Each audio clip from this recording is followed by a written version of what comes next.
ذہن میں بیٹھ جائے تو یہ حدیث اور روشن ہو جاتی ہے، حسین و منی و انا من الحسین، حسین مجھ سے ہے اور میں حسین سے ہوں۔ اور یہاں نقن صاحب کا جملہ بڑا حسین یاد آیا، وہ کہتے ہیں کہ سن 61 ہجری تک حسین نبی سے رہے اور 61 ہجری کے بعد قیامت تک اب نبی حسین سے ہیں۔ تو ایک چیز کا وجود میں لانا بڑا ہنر ہے، اس کو باقی رکھنا اس سے بڑا ہنر ہے۔ یہ محنتیں مشقتیں جو کچھ ہوئیں 1,24,000 نبیوں کی، ایک ایک نبی پر غور کریں تو مجھ طالب علم کو بہت سبق چاہیے ہوگا۔ کیسی کیسی زحمتیں اٹھائیں، کیسی کیسی تکلیفیں دیکھیں، کیا کیا صعوبتیں برداشت کیں۔ حضرت آدم علیہ السلام نے کیا کیا مراحل گزارے، پھر حضرت نوح سینکڑوں سال تک اللہ کے پیغام کو پہنچاتے رہے، مگر کتنے لوگوں نے تسلیم کیا، اور جو لوگ تسلیم کرنے والے تھے ان کی تعداد اتنی کم تھی کہ وہ جو دشمن تھے، باغی تھے، وہ اکثر تنگ کرتے رہتے تھے۔ اور پھر اور آگے جائیے تو حضرت ایوب کا تو صبر ہی مشہور ہے، اور بلکہ صبر ایوب تو کنایا ہے، استعارہ ہے۔ کسی کی برداشت اگر بتانی ہوگی اس میں برداشت بہت ہے تو کہتے ہیں کہ اس میں حضرت ایوب کے صبر کی جھلک ہے، یعنی برداشت کی حدیں جہاں گزر جائیں وہ حضرت ایوب کے واقعات، حضرت ابراہیم کے واقعات، اللہ نے کیسے کیسے آزمائشوں کا سامنا کروایا، اور پھر ان ساری آزمائشوں میں پورے اترے تو عظمتیں بھی اسی انداز سے اللہ نے عطا کی۔ تصور کریں کہ ایک نونہال بچے کو، شیرخوار بچے کو اس کی ماں کے ساتھ ایک چٹیل میدان میں بے آب و گیا سرزمین پر حضرت ابراہیم حکم الہی کے مطابق اونٹ سے اتار رہے ہیں، محمل سے اتار رہے ہیں، اور اتار کے آگے جا رہے ہیں، اور جاتے ہوئے کہتے ہیں کہ تم جانو اور اب تمہارا اللہ جانے۔ اور حضرت ہاجرہ نے بھی یہ نہیں کہا کہ ہمارا کیا بنے گا اور ہمیں کیسے چھوڑے جا رہے ہو، بس اتنا سوال کیا کہ یہ کیوں ہوا، ایسا کیوں کر رہے ہیں آپ؟ تو آواز آئی کہ اللہ کا حکم ہے، تو وہ تسلیم ہو گئی اور اکیلی ایک بچے کے ساتھ وہاں رہ گئی۔ پھر حضرت ابراہیم کے بعد آپ دیکھیے کہ حضرت ابراہیم کی اولاد میں حضرت اسحاق کے ساتھ خود حضرت یوسف کے ساتھ کیا ہوا، حضرت اسماعیل کے ساتھ کیا ہوا، اور یہ ایک انبیاء کرام کی محنتیں مشقتیں، سارے نبیوں کی قصص الانبیاء قرآن مجید میں کوئی 60-70 واقعات تو انبیاء کرام سے وابستہ اللہ نے بیان کیے ہیں۔ ان سارے واقعات کو ایک جگہ رکھیے تو نبی کا ایک فرمان سامنے آتا ہے۔ حضرت فرماتے ہیں ما اوتی نبی قط کما اوذیت، اتنی اذیتوں کو ایک طرف رکھنے کے بعد اتنی اذیتوں کا سامنا نہیں کرنا پڑا جتنی اذیتیں اکیلے مجھ مصطفیٰ نے دیکھی۔ سارے نبیوں کی مشقتیں محنتیں ایک طرف، اور ہمارے نبی کی، آخری نبی کی مشقتیں ایک طرف۔ اب یہ ساری مشقتیں، اور نبی جانتے ہیں کہ انسان کا مزاج کیا ہے، کیا ہوگا آگے جا کے، اور پھر نبی مکرم کے بعد ان کے بچوں کے ساتھ کیا ہوگا۔ تو آپ کے ذہن مبارک میں بار بار ایک خیال آتا ہے کہ آخر یہ سب کچھ، یہ محنتیں، یہ مشقتیں، یہ سرمایہ بچے گا کیسے؟ تو اللہ نے اپنے حبیب کو تسلی دی، وَلَسَوْفَ يُعْطِيكَ رَبُّكَ فَتَرْضَىٰ، بہت جلد تمہارا رب اپنی ایک عطا کے ذریعے تمہیں راضی کرے گا۔ اب وہ جو عطا الہی ہے جس کے ذریعے نبی مکرم کو تسلی ہوگی کہ میری محنتیں محفوظ رہیں گی، وہ عطا الہی وہی تو ہے جس کے لیے ایک اور جگہ ارشاد فرمایا اِنَّا أَعْطَيْنَاكَ الْكَوْثَرَ، ہم نے تمہیں خیر ہی خیر فاطمہ زہرا عطا کر۔ صلوات پڑھ لیں محمد و آل محمد۔ ایک بی بی لاکھوں لوگوں کی محنتوں کی ضامن بی بی، ایک خاتون 1,24,000 نبیوں کی محنتوں کی ضمانت خاتون ہے۔ اللہ اکبر۔ نبی مکرم کے بعد مولا علی، اور پھر ان کے 12 اور ان کے 11 بیٹے، یعنی نبی کے بعد 12 نبی کے جانشین، وہ سب کے سب اگر ان کی محنتیں بچیں گی، محفوظ رہیں گی، تو وہ بے نام فاطمہ زہرا رہیں گی۔ سیدہ کی برکت سے اللہ نے اس ایک ذات میں اتنی برکتیں رکھی ہیں کہ اس کا نام ہی کوثر رکھ دیا۔ کوثر سیدہ کا قرآنی نام ہے، یعنی خیر ہی خیر، خیر مطلق، ہر اعتبار سے بھلائی ہی بھلائی۔ ایک ذات کو پوری کائنات کے لیے کافی جانا ہے پروردگار عالم، وہ اپنی خفا میں جاتا ہے۔ اللہ جب ربوبیت کی صفت میں آتا ہے، اللہ اکبر، اللہ جب خالقیت کی صفت میں آتا ہے تو جلوہ دکھاتا ہے، یعنی اللہ کی جب خالقیت کی صفت کو دیکھیں گے تو اس کے جلوے ہی جلوے نظر آئیں گے۔ کوئی ایک جگہ بتائی جائے کہ جہاں اس کی خالقیت کا جلوہ نہ ہو، اور جب وہ اپنے وجود کو خفا میں لے جاتا ہے تو عزیزان گرامی اس میں ربوبیت کی صفت آ جاتی ہے۔ وہ ظاہر ہو تب بھی ان کے ذریعے سے ہوتا ہے، وہ خفا میں چلا جائے تب بھی ان کے ذریعے سے جاتا ہے۔ یعنی اللہ اپنے وجود کو اگر کسی پر واضح کرنا چاہتا ہے تو یہ ہستیاں ہیں کہ جن کو وہ ذریعہ بناتا ہے کہ میرے وجود کو سمجھو۔ جسے مولا علی نے ارشاد فرمایا المتجلی لخلقہ بخلقہ، اللہ وہ ہے جو مخلوق پر مخلوق کے ذریعے سے تجلی کرتا ہے۔ عزیزو، سب سے ممتاز وجود، سب سے منفرد وجود سیدہ زہرا کا وجود ہے۔ کئی زاویوں سے اور کئی اعتباروں سے اس بات کو محسوس کیا جا سکتا ہے۔ بہت معروف اور مشہور واقعہ جو اس مجلس سے پہلے بھی ابھی دہرایا گیا ہوگا، ہر مومنین کے اجتماع کا آغاز جس حدیث سے ہوتا ہے وہ حدیث قصہ ہے۔ اس حدیث کے اندر آپ دیکھیے کہ اللہ نے مرکزی ذات جسے قرار دیا ہے وہ جناب زہرا کی ذات قرار دیا، لہٰذا بی بی سے ہی منسوب ہے کہ ہوا کیا تھا۔ صلوات پڑھیں ذرا محمد وآلہ۔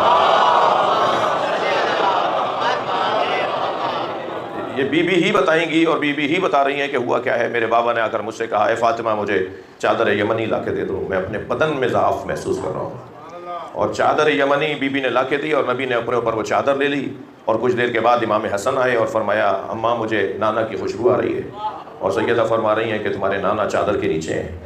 اور چادر کے قریب جا کے امام حسن فرماتے ہیں، نانا میں بھی آپ کے ساتھ چادر میں آ جاؤں؟ نبی تو آرام کرنے آئے تھے نا، جو آرام کرنے کوئی آئے اسے آرام کرنے دیا جاتا ہے نا۔ یہ آرام کرنے دیا جا رہا ہے یا آرام روکا جا رہا ہے؟ نہیں، منظر ہی کچھ اور ہے۔ کچھ دیر کے بعد امام حسین تشریف لائے، اماں مجھے نانا کی خوشبو آ رہی ہے۔ ابھی اٹھا کے دیکھ لیجئے، اس میں یہ نہیں ہے کہ مجھے بھائی حسن کی خوشبو بھی آ رہی ہے، اس لیے کہ دو خوشبوئیں ہی نہیں ہیں جو انہیں آتی ہیں۔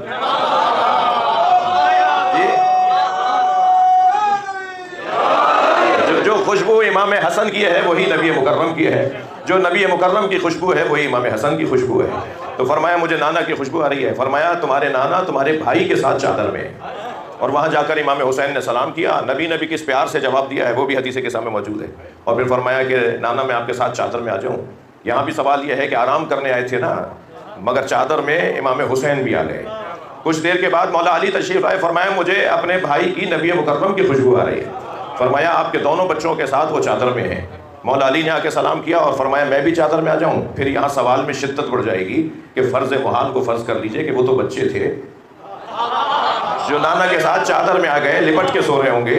یہاں مولا علی کا یہ سوال کرنا کہ میں بھی چادر میں آ جاؤں، لگ ایسا رہا ہے کہ یہ پہلے سے کچھ طے شدہ کام ہو رہا ہے، یہ پہلے سے طے شدہ ہے۔ صلوات اور پڑھ لیں محمد وآلہ۔ ورنہ تو ایسے موقع پہ آرام، بھائی سو رہے ہیں، آرام کر رہے ہیں، استراحت کرنے آئے ہیں۔ مولا علی نے بھی فرمایا میں بھی چادر میں آ جاؤں؟ نبی نے فرمایا کہ میرے بھائی، میرے وسیع، میرے خلیفہ، میرے جانشین، میری چادر میں آ جاؤ۔ اچھا، ادھر فرض محال کو پھر فرض کر لیجئے، مگر جناب زہرا کو تو معلوم تھا نا آرام کرنے آئے ہیں۔ اب بی بی فرماتی ہے میں نے بھی آ کر بابا سے کہا بابا میں بھی چادر میں آ جاؤں؟ تو نبی مکرم نے جناب زہرا کو بھی چادر میں لے لیا۔ اب بی بی فرماتی ہے فلم تمنا، جب ہم کامل ہو گئے۔ بھائی اسے ایک جملے کے لیے میں نے پورا واقعہ سنا دیا آپ کو، اس ایک جملے کے لیے بی بی فرماتی ہے جب ہم کامل ہو گئے تو اب سمجھ میں آتا ہے جو نبی نے فرمایا تھا نا انی اجد فی بدنی ضعفا، میں اپنے بدن میں ضعف محسوس کر رہا ہوں۔ یہ اب جناب زہرا کا جملہ اس جملے کی تشریح کر رہا ہے کہ یہ نبی کے وجود میں ضعف نہیں تھا، یہ ضعف بدن نبی نہیں تھا، یہ ضعف بدن نبوت تھا۔ اور ضعف بدن نبوت دور ہوگا اجزائے نبوت کے مل جانے پر۔ اجزائے نبوت جب ضعف بدن نبوت، ضعف وجود نبوت کو دور کرنے کے لیے جمع ہوں گے، اور پھر جب یہ کامل ہو جائیں گے تو پھر اس کے بعد جبریل بھی نہیں پہچان سکتے۔ جبریل بھی کہیں گے یا رب ومن تحت الکساء، یا اللہ اس چادر میں کون ہے؟ میں ہاتھ جوڑ کے کہوں جبریل امی علیہ السلام آپ سے زیادہ کون جانتا ہے چادر میں کون ہے؟ مگر عجب نہیں، جبریل امی کی آواز آئے جب یہ علیحدہ علیحدہ ہوتے ہیں تو پہچاننے میں آتے ہیں، جب یہ ایک ہو جاتے ہیں تو میں بھی نہیں جان سکتا یہ کون۔ صلوات پڑھ لیں محمد وآلہ۔ اس سے بلند صلوات نبی کی طرف۔ بی بی فرما رہی ہے جب ہم کامل ہو گئے تو میرے بابا نے فرمایا ہؤلاء اہل بیتی، یہ میرے اہل بیت ہیں۔ اچھا، واقعہ بڑا حسین ہے، آپ نے شاید ہی کوئی اہل بیت کا چاہنے والا ہو جسے حدیث قصہ سے آشنائی نہ ہو۔ جبریل امی علیہ السلام چادر میں آ گئے، آپ نے آ کے چھٹا ہونے کا کہا کہ میں بھی۔ اچھا، یہ چادر بھی عجیب چادر ہے، نبی پر آئی تو ان پر پوری رہی، امام حسن آئے تو ان پر پوری رہی، امام حسین آئے تب بھی پوری رہی، مولا علی آ گئے، جناب زہرا آ گئی تب بھی پوری رہی۔ یہ چادر نور کی چادر ہے۔ ہماری چادر کے لیے تو کہا جاتا ہے چادر دیکھ کر پیر پھیلاؤ، مگر اہل بیت کے بارے میں یہ کہا جائے گا کہ چادر انہیں دیکھ کر پھیلتی ہے، یہ جیسا چاہیں گے ایسا ہوگا۔ ایک صلوات اور پڑھیں محمد وآلہ۔ تو اس پیغام میں بھی جو جملہ عرض کرنا چاہ رہا تھا کہ اس حدیث کے اندر بھی ہم فاطمتو وابوہا وبالوہا وبنوہا. جی اللہم صلی علی ہم فاطمہ عربی کا کامل مکمل جملہ ہے جس کا ترجمہ ہوگا یہ سب فاطمہ ہیں. جب یہ چادر میں ایک جگہ آ جائیں اور جبریل نہ پہچان سکیں تو یہ سب فاطمہ ہو جاتے ہیں. اور جب یہ باہر علیحدہ علیحدہ ہوتے ہیں تو کوئی علی ہوتا ہے, کوئی حسن ہوتا ہے, کوئی حسین ہوتا ہے. لیکن جب یہ ایک ہو جاتے ہیں تو یہ سب فاطمہ ہیں. فاطمہ کا مطلب کیا ہے؟ فاطمہ یعنی فطمت عن معرفتہا. 3 تشریح کی ہیں معصومین نے, 3 مختلف وضاحتیں ہیں ائمہ اہل بیت سے کہ فاطمہ, لفظ فاطمہ, اسم فاطمہ سلام اللہ علیہا, اللہم صل علی, اس کے 3 معنی ہیں جو ائمہ اہل بیت سے نقل ہوئے ہیں. ان میں سے ایک معنی فاطمہ یعنی جس کی معرفت سے لوگ عاجز ہوں. فطمت عن معرفتہا, فاطمہ یعنی جس کی معرفت سے فطمت, جدا ہیں لوگ, دور ہیں. معرفت فاطمہ حاصل نہیں ہو سکتی, جان ہی نہیں سکتے کہ فاطمہ کیا ہے. اور سیدہ نے تو ایک دفعہ اپنی طرف اشارہ کر کے فرمایا انا لیلۃ القدر, میں شب قدر ہوں. وما ادراک ما لیلۃ القدر, اور تمہیں کیا پتا شب قدر کیا ہے. تو شب قدر کچھ چیزیں ہیں جو ہمیں بس بتائی گئی ہیں, اس کو سمجھنے کے لیے شدت معرفت کی ضرورت ہے. جیسی جیسی معرفت, یعنی حتیٰ ایک بزرگ عالم ایک عارف کی خدمت میں کبھی مجھے جانے کا اتفاق ہوتا ہے. وہ سید علی قاضی طباطبائی کے شاگرد ہیں, سید مرتضیٰ کشمیری کے شاگرد ہیں. سید مرتضیٰ کشمیری جو اصل کشمیر سے عراق گئے تھے, اور پھر آیت اللہ خوئی بھی ان سے استخارہ دکھواتے تھے. یعنی فقہ میں آیت اللہ خوئی ایک پہاڑ تھے, مگر روحانیات اور معنویات میں اور عرفانیات میں آیت اللہ خوئی بھی انہیں اپنا مرشد مانتے تھے.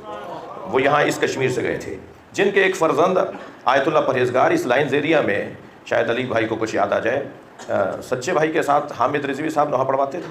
حامد صاحب کے گھر کے کہیں اطراف میں آیت اللہ پرہیزگار آ کے رہے تھے کچھ عرصے, کوئی 52-54 کی بات ہے, 1952-1954 کی. صاحب کرامت عالم دین, جو ہزارہ قبیلے کے جنرل صاحب تھے نا, جنرل موسیٰ صاحب, جب وہ شاید گورنر تھے پنجاب کے, تو وہ گورنر ان کے مرید بھی تھے وہ. یعنی گورنر صاحب آیت اللہ پرہیزگار کے آیت اللہ مرتضیٰ کشمیری کے بیٹے کے آیت اللہ پرہیزگار, ان کے ایک بیٹے اس وقت اکاڑا میں رہتے ہیں, مولانا عبدالحمید رضوی. امامہ لگا کے جہاز اڑاتے تھے, پائلٹ تھے وہ, پاکستان کے جہاز وہ امامہ لگا کے اڑاتے تھے. ہاں یہ ابھی کبھی زندہ ہے وہ, 1 سال بعد پڑھے گا محمد جی, وہ تو ابھی زندہ ہے نا, میں کوئی چاہے گا تو ان کا نمبر بھی دے دوں گا. بہت عارف عالم ہے یہ جو ہے. خود انہوں نے پیشہ عالم پورے ہوئے, لیکن ان کا پیشہ تھا یہ ایئر فورس کے جہاز اڑاتے تھے. کوئٹہ رہے, اکاڑا میں شادی ہوئی ہے تو کچھ زمینیں اکاڑا میں بھی ہیں. بہت بزرگ عارف لوگ, عارف خاندان. سید مرتضیٰ کشمیری کے سے کسی طالب علم نے, انہوں نے دیکھا ایک طالب علم پریشان نظر آ رہا ہے. کہ بیٹا کیا بات ہے؟ کہا استاد میرے جو حجرے کا دروازہ ہے اس کے تالے کی چابی, اس پہ تالا ڈال کے گیا تھا درس پڑھنے کے لیے, واپس آیا ہوں تو چابی نہیں مل رہی ہے, پریشان ہوں. اب استادوں سے, پرنسپل صاحب سے پوچھنا پڑے گا کہ توڑ دوں, کیا کروں؟ تو انہوں نے کہا کہاں ہے دروازہ, کون سا دروازہ ہے؟ تو تالے کو ہاتھ میں لے کے انہوں نے تالے کو دیکھ کے کہا یا فاطمہ الزہرا. وہ ایک دم تالا کھل گیا. تو اس نے کہا بیٹا جاؤ اپنے کام کرو. کہا استاد یہ کیا کیا آپ نے؟ کہنے یہ کون سی بات کی ہے میں نے؟ جب ام موسیٰ کے نام پہ تالا کھل جائے تو کیا ام حسین کے نام پہ کوئی تالا نہیں کھلے گا؟ تو یہ جو ان کے بیٹے آیت اللہ پرہیزگار یہاں تھے, اسی کچھ عرصے رہے لائنز ایریا میں, اور صبح کوئٹہ ہوتے تھے تو شام کراچی ہوتے تھے, اور دوسرے دن صبح نجف ہوتے تھے. وہ طی الارض والی کیفیت. تو وہ یہیں رہے تو انہیں برابر سے, یہ حامد صاحب کی والدہ انہیں دودھ بھیجتی تھیں, بکری پالی بھی تھی. اچھا, بکری خاص طور پر انبیاء اور ائمہ نے دودھ دینے والے جانوروں میں جس جانور کو شفقت کی نگاہوں سے دیکھا ہے وہ بکری ہے. ٹھیک ہے, صلوات پڑھ لیں ذرا محمد وعلى. شاید تمام ائمہ کے ہاں گھر میں بکری تھی, شاید تمام ائمہ. نبی مکرم کے ہاں تو کثرت سے, کبھی ایسا وقت نہیں آیا کہ جب نبی مکرم جس دودھ کو استعمال فرماتے تھے وہ اس جانور کا دودھ تھا. تو انہوں نے فرمایا حامد صاحب لے جاتے تھے دودھ, تو ایک دودھ بکری نے دودھ بند کر دیا. ظاہر ایک وقت آتا ہے بند ہو گیا, خشک ہو گیا دودھ. تو کہنے لگے وہ آج دودھ نہیں آئے گا مولانا, وہ تو ایسا ہو گیا. کہنے لگے نہیں بکری سے جا کے کہو اولاد زہرا کو دودھ چاہیے. تو وہ کہنے لگے شاید یہ مذاق کر رہے ہیں, تو دوسری دفعہ کہا, تیسری دفعہ کہا. پھر ان کی والدہ کہنے یہ عام عالم نہیں ہے, کوئی مسئلہ ہے. تو قریب جا کے ہماری اماں نے اس کا کان پکڑ کے کہا کہ وہی جملہ کہا جو انہوں نے کہا تھا. وہ کہتی ہیں کہ ابھی یہ کہہ کر لوٹی تھیں کہ بکری کے تھن میں دودھ اترنا شروع ہے, اور جب تک وہ یہاں رہے, یہ تو مشاہدوں والی بات بتا رہا ہوں نا آپ کو, جب تک وہ یہاں رہے وہ جانور ان کی خدمت کرتا رہا. جی میں جو بات کرنے جا رہا ہوں، میں نے آیت اللہ بہجت کو اپنی آنکھوں سے دیکھا ہے، ان کے پیچھے چلا ہوں، نماز فجر کے بعد روزانہ جناب معصومہ کے حرم میں آتے تھے اور دروازے سے لے کے زری تک کوئی 50 جگہ دیواروں کو اور دروازوں کو چومتے تھے۔ جب کسی نے ان سے کہا کہ آپ یہ جو عمل انجام دیتے ہیں، فرمانے لگے بی بی کے حرم کی اینٹیں گواہی دیں گی کہ میں آتا تھا۔ یہ ان لوگوں کی دید ہی کچھ اور ہوتی ہے۔ ان کے شاگرد جو کچھ تھوڑی سی جوتیاں میں نے ان کی سیدھی کی ہیں، آیت اللہ محمد باقر فخار اس وقت اصفہان میں ہوتے ہیں۔ میں ان سے پچھلی دفعہ جب ملنے کے لیے گیا تو 2 گھنٹے میں ان کی خدمت میں رہا۔ بڑھاپے کی وجہ سے، ضعیفی کی وجہ سے وہ اپنا پیر پھیلا کے بیٹھنا چاہتے تھے، گھٹنے کی تکلیف کی وجہ سے، تو وہ اپنی ایک چادر ڈال دیتے تھے اور اس میں بھی ہم سے پوچھ کر انہوں نے ایسا کیا۔ لیکن اس پورے دورانیے میں اس تکلیف کے باوجود جب بھی جناب زہرا کا نام آتا تھا تو انہوں نے دیوار سے ٹیک لگائی ہوئی ہوتی تھی جب بات کر رہے تھے، لیکن جب بی بی کا نام آتا تھا پہلے ٹیک اپنی دیوار سے، اس دیوار سے اپنی کمر کو دور کرتے تھے، ٹیک ختم کرتے تھے، گردن جھکا کر بی بی کا آنکھیں بند کر کے نام لیتے تھے۔ یہ 2 گھنٹے میں کم و بیش کوئی 10 دفعہ تو ایسا ہوا ہوگا۔ تو میں نے جب اختتام ہونے لگی، ہماری ملاقات ختم ہونے لگی، تو میں نے استاد سے یہ سوال کیا کہ استاد آپ کا اور بھی نام آتے تھے مگر بی بی کے نام پر آپ کا یہ ایک کیفیت ہو جاتی تھی۔ تو فرمانے لگے بیٹا سیدہ کے نام پر یہ عمل انجام دو، قیامت میں سب کو ایسا کرنا پڑے گا، سب کی گردنیں جھکوائی جائیں گی۔ غضوا ابصارکم، حدیث کہہ رہی ہے، حدیث، غضوا ابصارکم حتی تجوز فاطمہ، اپنی آنکھوں کو جھکاؤ، فاطمہ آ رہی ہے۔ یہ محشر میں آواز لگائی جائے گی اور بڑے بڑے لوگوں سے گردنیں اور آنکھیں جھکوائی جائیں گی تاکہ سیدہ کی سواری آ جائے۔ مرکزی ذات پروردگار عالم نے اس پوری کائنات میں جناب زہرا کی ذات کو بنا دیا ہے۔ ہر اعتبار سے ہر زمانے میں یہ جو اللہ نے بھی نبی مکرم کو معراج پر بلایا ہے نا، کیوں بلایا ہے؟ لَنُرِيَهُ مِنْ آیَاتِنَا، تاکہ ہم اپنی آیات میں سے کوئی آیت دکھائیں۔ لَقَدْ رَأَىٰ مِنْ آیَاتِ رَبِّهِ الْكُبْرَىٰ، ہم نے معراج پر اپنی سب سے بڑی آیت اپنے نبی کو دکھائی۔ سب سے بڑی آیت معراج پر جو اللہ نے اپنے نبی کو دکھائی، اس آیت کو فاطمہ زہرا کہا ہے۔ معراج پر بلا کر سیدہ کا تحفہ دیا ہے۔ سیدہ کے نور کا تحفہ اللہ نے نبی مکرم کو معراج پر بلا کے دیا ہے اور فرمایا اب ہم سیدہ کا نور منتقل کرنا چاہتے ہیں اس مادی دنیا میں، اس عالم روحانیت سے اور نورانیت سے ہم عالم مادہ اور عالم جس کو کہہ لیجئے کہ خاک میں زمین پر ہم منتقل کرنا چاہتے ہیں، زمین پر ہم منتقل کرنا چاہتے ہیں۔ اے میرے حبیب جا کے تیاری کرو۔ سرکار نے 40 دن چلا کاٹا ہے، توجہ ہے برات کی۔ غار حرا کے اندر سرکار دو جہاں نے 40 دن عبادت کی ہے اور 40 دن عبادت کرنے کے بعد اللہ نے نور فاطمہ کو منتقل کیا ہے۔ وہ جو دیا تھا وہ اب یہاں منتقل ہوا ہے، مادی اعتبار سے منتقل ہوا ہے۔ جسے کوثر نقوی صاحب 2 مصروں میں کہتے ہیں کہ اے جبین مصطفیٰ یہ تو بتا، اے جبین مصطفیٰ یہ تو بتا کتنے سجدوں کا صلہ ہے فاطمہ۔ صلوات پڑھ لیں محمد و آل محمد۔ اس سے بلند صلوات سیدہ کی ذات ہے۔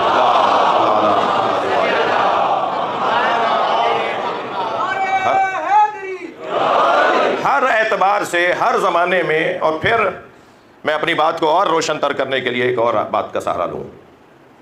ہر زمانے میں پروردگار عالم نے نبیوں کو مدد فراہم کی ہے غیب سے۔ اللہ کی مدد انبیاء کرام کو ہر دور میں، ہر زمانے میں غیب سے ہوئی ہے، جسے قرآن نے کہا، اللہ اکبر، وَأَيَّدْنَاهُ بِرُوحِ الْقُدُسِ، ہم نے عیسیٰ کو، ہم نے انبیاء کو روح القدس کے ذریعے سے مدد کی ہے۔ روح القدس اور ہے، اللہ اور ہے، اس لیے کہ وہ کہہ رہا ہے کہ ہم نے مدد کی ہے روح القدس کے ذریعے، یعنی مدد کرنے والا اور ہے، جس کے ذریعے مدد فراہم ہو رہی ہے وہ اور ہے۔ ایسا ہی ہے۔ روح القدس لیسا بملکن، روح القدس ملک بھی نہیں ہے۔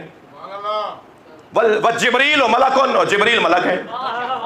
جبریل امی ملک ہے، روح القدس ملک نہیں ہے، روح القدس اللہ نہیں ہے، تو پھر کون ہے؟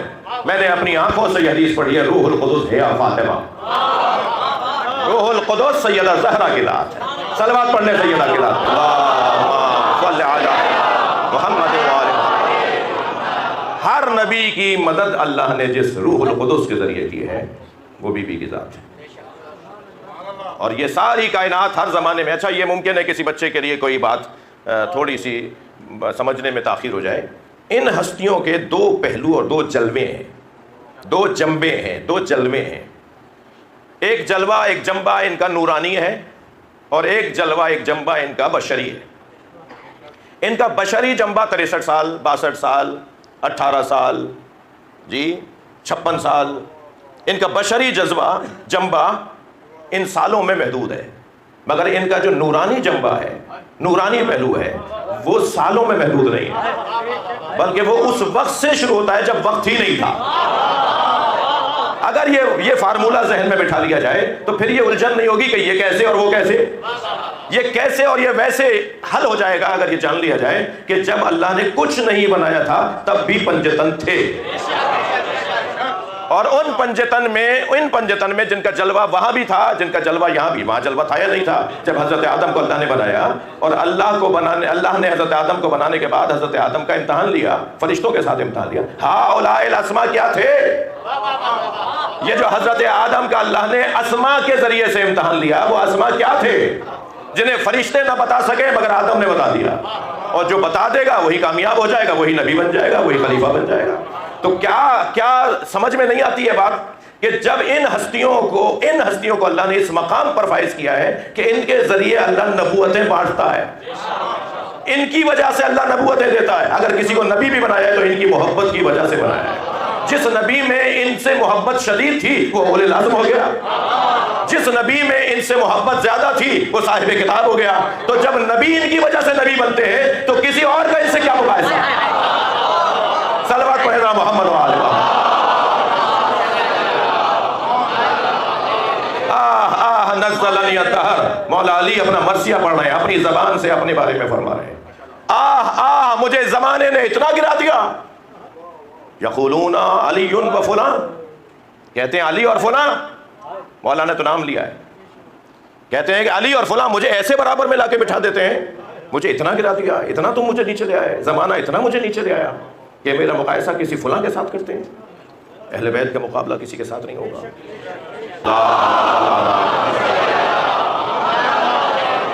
دیکھیے خواتین کے 4 روپ اور 4 تصویریں اور 4 کردار معاشرے میں سامنے آتے ہیں۔ خاتون 4 کرداروں کی حامل وجود ہے۔ سب سے پہلا عنوان تمہید زندگی، جسے بیٹی کہتے ہیں۔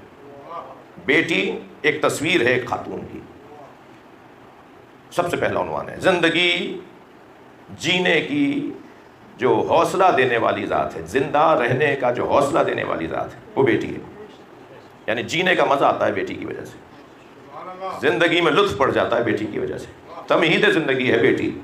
جن گھروں میں بیٹیاں ہیں وہاں کی رونق ہی کچھ اور ہے، اور جہاں بیٹیاں نہیں ہیں وہاں کی اداسی ہی کچھ اور ہے۔ تو بیٹی گھر کی رونق ہے، زندگی کی تمہید ہے، اور مسلسل بیٹیاں ہوں تو روایت کہتی ہے کہ 3 بیٹیاں اگر کسی نے پالی ہیں، بیٹیاں دنیا میں آئیں، انہیں پڑھایا لکھایا پالا، تو معصوم فرماتے ہیں اس کی جنت کی ضمانت میں دیتا ہوں۔ 3 بیٹیوں کے پالنے پہ نبی نے 3 جن کے اولاد کم سے کم، زیادہ اگر کسی 3 سے زیادہ ہے تو پھر تو کیا ہی کہنا، لیکن 3 بیٹیاں اگر کسی کے ہاں ہیں تو اس کی جنت کی ضمانت نبی نے دی ہے۔ میں اب اس بحث میں جا کر آپ کا اپنا وقت ضائع کیا کروں کہ یہاں تو بیٹیوں کے ہو جانے پہ گردنیں لٹک جاتی ہیں، بیٹا ہو تو لڈو بٹتے ہیں اور بیٹی ہو تو گردن لٹکتی ہے۔ زمانہ جاہلیت چلا گیا ہے مگر مزاج نہیں گیا۔ بیٹی کے آنے پر میں نے ایک جگہ یہ کہا تھا کہیں کہ ایک صاحب کی چھٹی بیٹی ہوئی تو وہ خوشی کے مارے مٹھائیاں بانٹ رہے تھے، تو کسی نے کہا صاحب یہاں تو پہلی ہو جائے تو پریشانی ہو جاتی ہے، آپ چھٹی بیٹی پہ خوش نظر آ رہے ہیں۔ تو کہنے لگے بڑا حسین جملہ، تاریخی جملہ، کہنے لگے بیٹے کو پڑھانا پڑتا ہے، بیٹی پڑھ کر آتی ہے، محبت پڑھ کر آتی ہے، احساس پڑھ کر آتی ہے، جذبات پڑھ کر آتی ہے۔ جی تو بیٹیاں تمہید زندگی ہیں، میرے اور آپ کے لیے بیٹیاں تمہید زندگی۔ قربان جائیں اس ذات پر کہ جس کی وجہ سے اللہ نے ساری کائنات بنائی۔ وہ نبی یہ کہتے ہوئے نظر آ رہے ہیں، جب میں فاطمہ کو دیکھتا ہوں تو تبلیغ دین میں حوصلہ پاتا ہوں۔ نبی نے جتنے پیغامات، کیا فرمایا، کسی نبی کو اتنی اذیتوں کا سامنا نہیں کرنا پڑا جتنے اکیلے مجھ مصطفیٰ نے اذیتیں اٹھائیں۔ جس نبی نے اتنی اذیتیں اٹھائیں انہیں ان اذیتوں کے بھلانے کا رستہ اللہ نے فاطمہ کی صورت میں، فاطمہ زہرا کو، بی بی کو دیکھتے رہیں گے اور اذیتیں ذہن سے نکلتی رہیں گی اور دوبارہ حوصلہ ملتا رہے گا۔ تمہید زندگی بیٹی جب یہ اپنا کردار بدلتی ہے تو اصل زندگی میں ڈھلتی ہے۔ اصل زندگی یعنی زوجہ زندگیوں کی اصل کہاں ہے؟ وہ گھروں کی رونق جس میں زوجہ نہ ہو اور رونق ہو، یہ کیسے ہو سکتا ہے؟ یعنی گھر ہے ہی زوجہ سے، گھر جنت بنتی ہے زوجہ کے ذریعے سے۔ تو اصل زندگی زوجہ ہے۔ اور عزیزان گرامی، اگر زوجہ ہو اور وہ علی کی ہو تو پھر مقام عظمت فاطمہ زہرا صاحب، یعنی میرے اور آپ کے لیے تو گھر جنت بن جائے ہماری زوجاؤں کی وجہ سے، جس کے بچوں کے ہاتھوں کا صدقہ جنت ہو، اس علی کی جنت کو فاطمہ کہے۔ اصل زندگی یعنی زوجیت، زوجہ۔ اور پھر جب یہ اور اپنا کردار بدلتی ہے تو یہ نتیجہ زندگی میں ڈلتی ہے، اور نتیجہ زندگی یعنی ماں۔ یہ زوجہ، جب یہ بیٹی زوجہ بنتی ہے، یہ زوجہ ماں بنتی ہے، اور اگر یہ اس عنوان سے سامنے آ جائے کہ اس کا کردار نتیجہ زندگی بنے تو اس کے اندر کچھ صفتیں، کچھ کمالات، ہمارے یہاں کی ماؤں کی بات کر رہا ہوں، بڑھنا شروع ہو جاتے ہیں۔ جیسے ہی اپنا کردار بدلتی ہے، قلمدان بدلتی ہے دوسرے الفاظ میں، تو جیسے یہ قلمدان بدلتی ہے ایسے ہی اس کا وجود ایک نئے انداز کے ساتھ سامنے آتا ہے۔ اس کے اندر دو صفتیں اگر کمزور ہوتی بھی ہیں تو میں آپ کی اپنے یہاں کی عورتوں کی بات کر رہا ہوں، اگر اس کے اندر دو صفتیں کم بھی ہوتی ہیں تو ماں بننے کی وجہ سے وہ دو صفتیں مضبوط ہو جاتی ہیں۔ ایک صفت سخاوت اور ایک صفت شجاعت۔ یا اگر ماں بننے سے پہلے بزدل ہوتی ہوگی تو ماں بننے کی وجہ سے شجاع ہو جاتی ہے۔ اگر یہ ماں بننے سے پہلے کنجوس تھی تو اب یہ ماں بننے کی وجہ سے سخی ہو جاتی ہے۔ سخاوت اور شجاعت دو صفتیں بارز ہو جاتی ہیں، کھل جاتی ہیں اور روشن ہو جاتی ہیں اور مضبوط ہو جاتی ہیں جب یہ خاتون ماں بن جاتی ہے۔ تو توجہ ہے، اگر ہمارے ہاں کی عورتوں کو اپنے غیر معصوم بچوں سے محبت کی وجہ سے اللہ ایک جذبہ عطا کر دے جسے سخاوت اور شجاعت کہا جاتا ہے، تو ہم بات اس ماں کی کر رہے ہیں جس کے بچے حسنین ہیں۔ صلوات پڑھے ذرا محمد و آل محمد۔ سخاوت اور شجاعت اس ماں کا کردار ہے۔ مجھے ایک اور جملہ ہدیہ کرنے کا دل کر رہا ہے۔ حسن مولا میدان شجاعت میں کیسے تلوار نہ چلائیں، امام حسین میدان جہاد میں کیسے تلوار نہ چلائیں جن کی ماں فاطمہ زہرا ہو۔ بچوں کو شجاع بنایا ہے جناب زہرا نے، ان دونوں شہزادوں کو شجاع بنایا ہے۔ لیکن نہیں، بات اس سے ہٹ کر بھی ہو، سیدہ نے اپنے بیٹوں کو جتنا شجاع بنایا ہے اس سے کم بیٹیوں کو نہیں بنایا۔ لہذا ام کلثوم بی بی صلوات اللہ علیہا، جناب زینب کبریٰ صلوات اللہ علیہا، ان صلوات پڑھ لے محمد و ان کی شجاعت ان کے خطبوں سے ظاہر ہو رہی ہے۔ جی، میرا یہاں بولنا پھر آسان ہے، کسی ایسی جگہ بات کروں کہ جہاں بات کرنا ہنر ہو۔ لاشیں دیکھ چکی ہیں، جنازے دیکھ چکی ہیں، اور کوفے کے دربار میں خطبہ دے رہی ہیں، شام کے بازار میں خطبہ دے رہی ہیں۔ جی، یہ بھی عجیب انتخاب ہے۔ جناب زینب نے کوفے میں دربار میں خطبہ دیا ہے، شام میں بازار میں پہلا خطبہ دیا ہے، یعنی دربار میں پہلے، اس سے پہلے بازار میں دیا ہے۔